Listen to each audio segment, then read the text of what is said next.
Hey guys, John Haas at Ramona Music Center, repping one of my favorite brands today on stage, Stands. They're an incredible company out of California.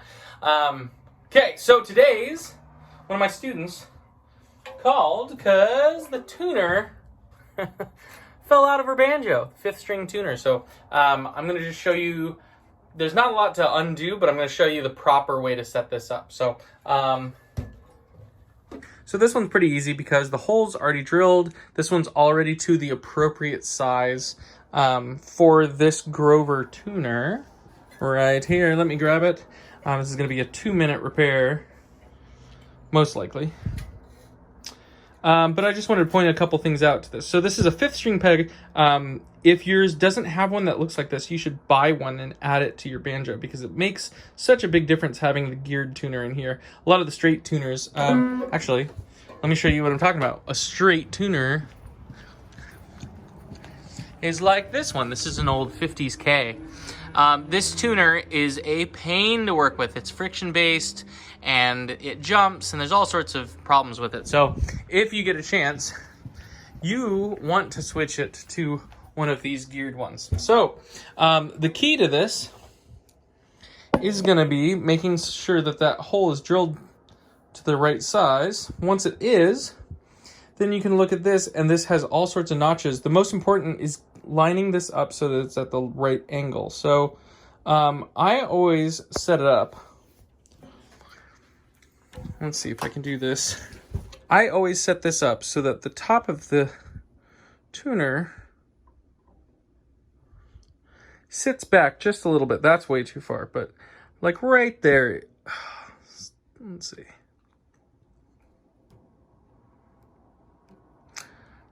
I like it like that because it pulls straight back against this. But I think my guess is just for aesthetics, this company had it dead straight on. Perfect. Okay, so this one, you can see the threads are still sticking out a little bit, so there's a little bit of room for it to go in. Now, you don't want to just pound on this because that can break the button. So what I do is remove the tuning button. Magic. So in this case, what I do is I put a socket. Let me get rid of a socket like this, and I use this end. And then I tap gently on the outside of that against that so that it kind of sets. I'm gonna do that real quick. And okay, I gave it a couple good sturdy taps. Now you can see this is not popping out. Should be good to reassemble. You can still see there's some threads in there. I don't want to pound it all the way in because you can actually develop some splits on the sides here and here. You do not want to do that, and you want it to be removable. I'm also not a big fan of gluing it in because then, actually, let me show you what happens. I have another repair in here right now, and it's kind of one of those nightmare situations. So this is an old Harmony marquee, and someone brought it in. I don't know if I have the broken part. They brought it in because someone was trying to get the old peg out, and they ended up cutting the part of the tuner that you could grab and pull out because I think someone glued it in. So the only way to remove this, total nightmare, was to pop off the entire